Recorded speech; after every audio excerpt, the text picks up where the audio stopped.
we should get a downgrade. Let's get the views this evening of two professionals. Chief Executive at Cannon Asset Managers, Dr Adrian Saville. I hope you weren't singing along to that, Adrian. But how close are we to the brink of a downgrade?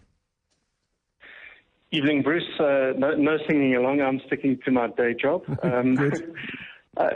Your point about we've been cut a lot of slack is I think is exactly on the nose. That we, by all accounts, by just about every measure you can bring, South Africa should have been downgraded a long time ago, and we really have been cut a lot of slack. And the suggestion is that will remain the case until we have the results of the May election. Why is that May election so pivotal for a ratings agency that really should be looking at economic data, should be looking at projections, should be looking at our track record, should be deciding whether or not we can deliver on multiple promises that we've failed to deliver on to date?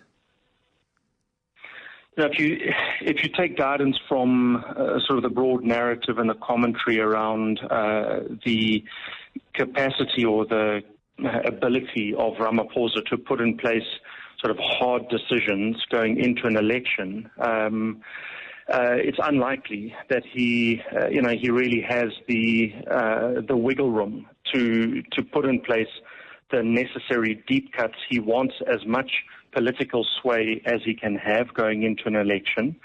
So he has that currency going in. What really matters is the size of the vote count that he gets, and I think the market is wanting for him to get at least an early 60%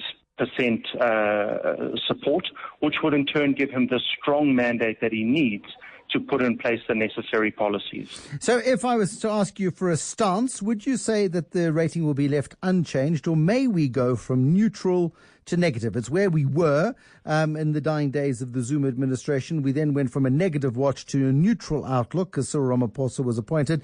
But economic fundamentals have deteriorated even further over the last 14, 15 months or so. Well, that deteriorated further over the last 14, 15 months, and particularly over the early parts of this year with Eskom and load shedding, which has taken a few more points off economic growth. So the outlook really is feeble, and I guess that's the point. Is if you take that outlook in its own right, they should be calling us negative, and we're on the path to a downgrade. But the narrative says that they're cutting us the slack. They want to see the outcome, and the ratings agency's task is not just to make a call on economic landscape. It has to take into account social, political, institutional factors also, and throw all of that into the pot before making an assessment. And given that, I would venture that they cut us arguably a last bit of remaining slack. But two other ratings agencies have taken all of those factors into account and have been perhaps more honest than Moody's has been. Yeah.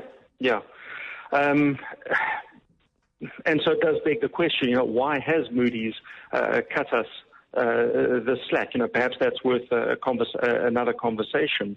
But by every account, the other two ratings agencies, I think, have called it as it lies, that we're in a difficult economic circumstance, and it doesn't look like it's going to improve anytime soon. Okay, I mean, in the real world, this stuff matters. And Louisa Tiart is thinking about this evening. And I know you're not a financial advisor, but you've got a good brain in your head and a solid head in your shoulders. She says, I've just had a bond approved to buy a flat. Well done, Louisa. I'm not sure what to do with the interest rate, though. I know fixed interest rates are usually a bad idea. That's what I've told her before. But with a possible downgrade on the cards, how catastrophic can interest rate increases be? And that's a real fear that she has at a time where she should be celebrating this great moment in her life where she's got money to buy her own home. Interestingly, Bruce, the bond market and the forward rate agreements, in other words, capital markets, have actually priced South Africa as if we've been taken into that sub-investment grade. So, by those measures, you could actually argue that it's already in the price.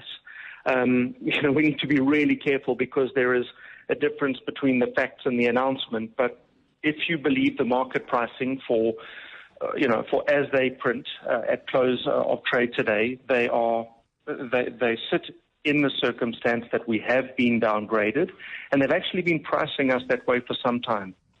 Dr. Adrian Saville, thank you.